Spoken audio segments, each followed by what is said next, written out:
एक गरीब किसान की कहानी। एक गांव में एक गरीब किसान रहता था। वह बहुत ही ईमानदारी और मेहनती आदमी था।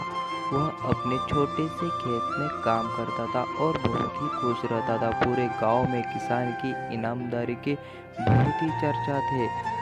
उसका एक दोस्त था जो उस गांव के राजा के यहाँ सिपाही का काम करता था। वह किसान ने उसके घर रोज मिलने जाता था। एक बार राजा ने अपने दरबार में एक ऐलान किया कि उसके बगीचे में काम करने वालों का एक अच्छा सा कारीगर चाहिए। तो उसने बगीचों के पेड़ को पौधों और फूलों को ध्यान रख सके। राजा का यही ऐलान सुनकर किसान के दोस्त सिपाही ने सोचा कि यही मौका है कि किसान से मित्रता निभाने के और उसे यहाँ बगीचों में काम पर लगवा दूंगा। उसका वो मेरा साथ भी रहेगा, एक किसान का भला भी होगा जाएगा। यही सोचकर उसने राजा से कहा कि महाराजा, मैं अपने के लिए एक ऐसा आदमी को लेकर आऊँगा जो यह काम अच्छे से कर लेगा। सभी राजा ने उस सिपाही को आदेश दिया कि जाओ, कल से ही बगीचों में काम करने के लिए एक दो उसकी वक्त वह सिपाही अपने दोस्त से किसान के पास पहुंच गया और उसने किसान की बगीचों के काम का सारा बात बता दी और किसान ने भी काम करने के लिए खुशी खुशी हाँ कर दिया। अगले ही दिन अपने दोस्त के साथ राजमहल पहुंच गया।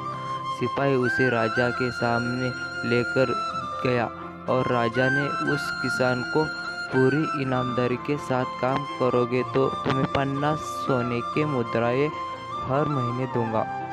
किसान खुशी खुशी बगीचों में काम करने लगा, हाँ कर देता है और वही उसी वक्त बगीचों में काम करने लगता। किसान बगीचों में बहुत ही लगातार काम करता था। कुछ दिन बीत गए। किसान ने बगीचों को बहुत सुंदर व हरा भरा बना दिया।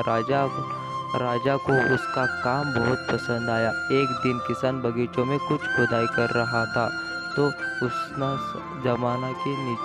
जमीन के नीचे कुछ महसूस किया। तो उसने खुदाई कर कर देखे तो वह नीचे एक बड़ी सी संदूक थी। किसान ने वह संदूक बाहर निकाला और खोला तो क्या देखा, वह सोने और चांदी से भरी हुई थी।